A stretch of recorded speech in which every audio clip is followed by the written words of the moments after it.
Mara stock. What can we be expecting with this going forward? Because very, very important, it has finally gone over, broken, and is holding this long term support line that we've been tracking for quite some time now, right? But it's also very important to understand how healthy Mara is at this moment and how it's correlating with Bitcoin, because this is a very significant moment now that we didn't just break over in or holding this support line, but we broke into the next structure that will confirm a new structure to begin, which will be that bullish structure we're all waiting on, right? So now that we're in the discounted portions of this extension green area right here, how likely is it that it's going to hold? Are we going to see any pullback? If we do, how far down can we go? And what would the upside look like if we do break up higher? And then which one of the two is more likely to happen as well, right? So that's what I'm going to break down for you guys. And to first start off with Bitcoin, to get a better understanding of what's going on and how it can influence Mara, we need to know, right? We need to know, how is Bitcoin acting right now? What structure is it in?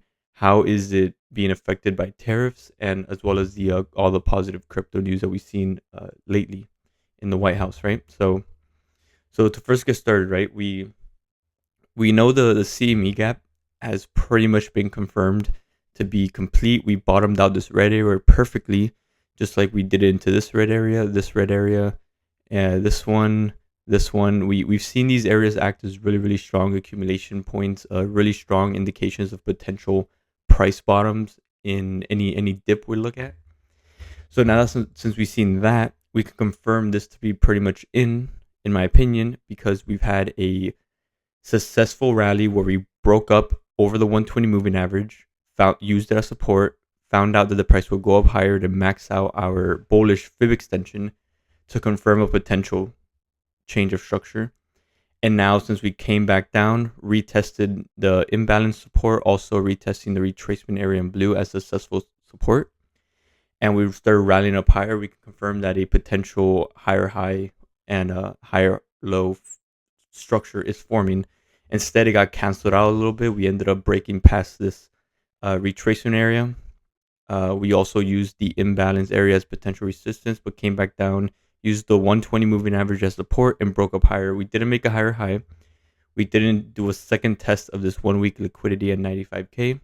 So instead, we broke down lower, creating a triangle pattern. Usually, triangle patterns tend to be very, very bullish during Bitcoin in a bullish environment.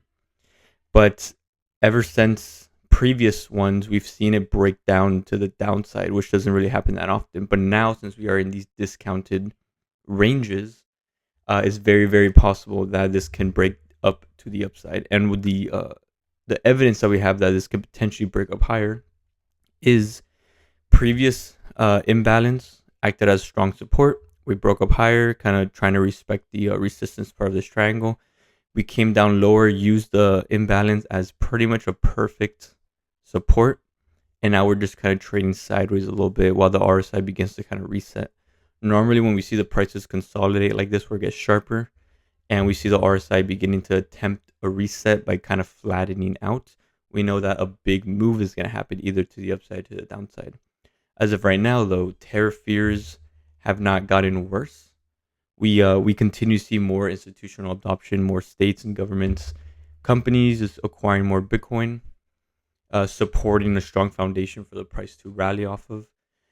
But if there is any more, so at that point, I'm expecting this price to actually break up higher and start retesting the upper part of this triangle as well. And if you guys do like Elliott waves, you guys like the A through E pattern for triangle patterns, you know that we have an A, B, C, D, E, and after the E, we tend to see a breakout, right? So we're sort of in that E letter right now, on the lower end of it. So the push up could bring us up and finally go into this area right here where we can potentially try to test this 95K level.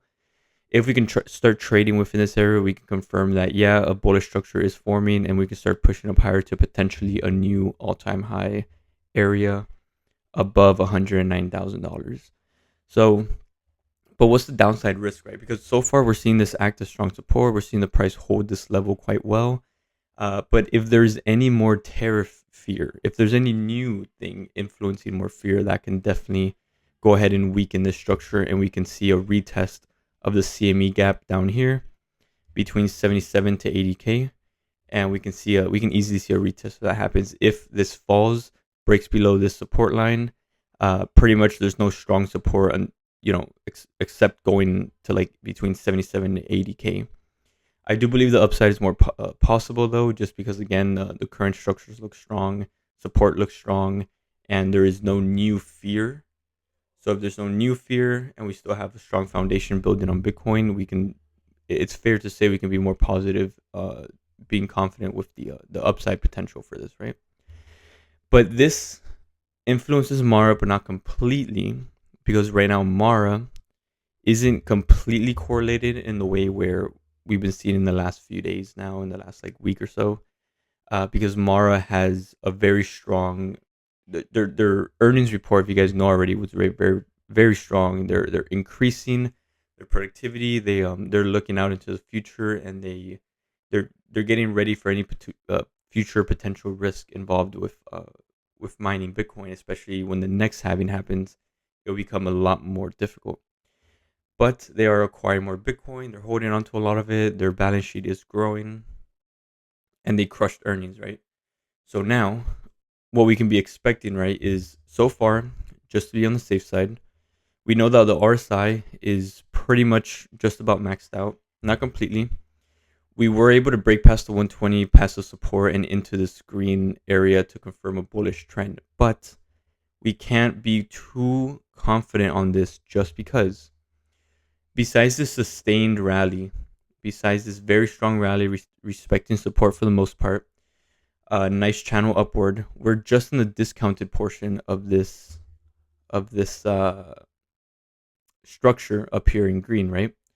So due to this, and regardless of the candle closing above the support line, due to it just being in a discounted portion with the RSI being too high, it would not be uh it's fair to say that we can see a retracement easily back down to the 120, and maybe even break the 120 a little bit and try to find support within this retracement area. This will create a healthy pullback like we've seen many times before within this, because we're in the resistance, we're in the top part of the channel. So every time we see price tend to, the channel kind of looks something like this. So every time we see the price doing its thing and working its way up on this channel, we understand there's simple support and resistances to kind of keep an eye on. And sometimes the support tends to be maxed out a little bit where it crosses it before going up higher. So in the bigger picture, in the long term, Mara is at 1602 market closed as of yesterday, because it is the weekend. And we understand that besides it being under $20, which is an amazing deal for this stock, in my opinion, throughout 2025, it's going to crush $20 and it's going to be a lot higher throughout 2025, in my opinion. But when it comes to the short term view, we have enough evidence to consider a potential retracement. Not just back to the support line, but it can easily break it, hit the 120, and maybe even flirt with the blue retracement area just a little bit before we see enough momentum to push up higher. The benefit of this, though, is that if Bitcoin stays sort of suppressed leading into the next trading week, or just a little bit suppressed, it doesn't have to do anything crazy. If volume stays low and we stay suppressed for a little bit, this will increase the likelihood of Mara coming down to support, and then when Bitcoin is ready to pump back up to the top of the triangle and attempt to cross it, then that is when we could potentially be looking at, support is in, and we're going to go ahead and try to max out this support area quite a bit. We've seen these support areas get tested, rejected a little bit, but since we had enough momentum to actually test it, it's fair enough to say that we will retest it with much more power.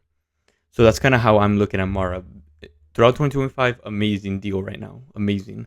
But with short-term risk, with the RSI being too high, we're at the resistance right now. We are just in the discounted portion of this, extension area in green, and we don't have any massive high volume candles above the support line, it's fair enough to say that this breakout is a little bit weak. It's a little bit too weak, and we want to see a retracement back down so that we can potentially retest it with more power.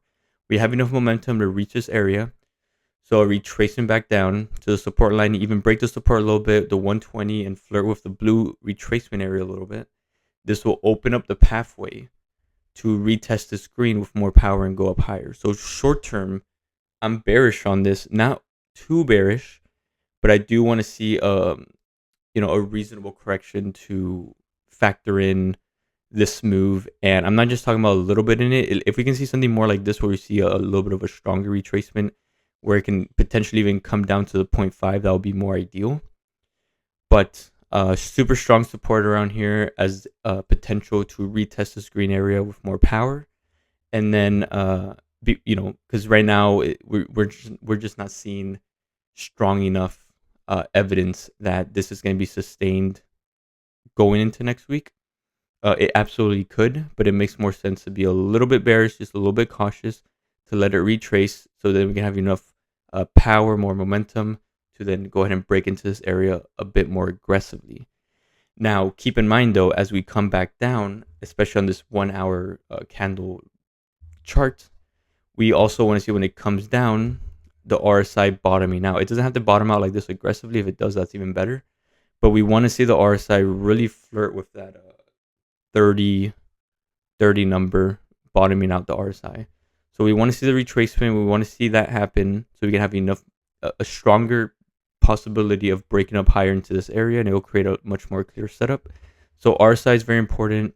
The 120, the blue 120 moving average in the blue retracement area, very, very important so that we can go ahead and pop up higher. It's probably more fair, even though support lines can act very strongly. I don't think it outweighs the strength and of this retracement area.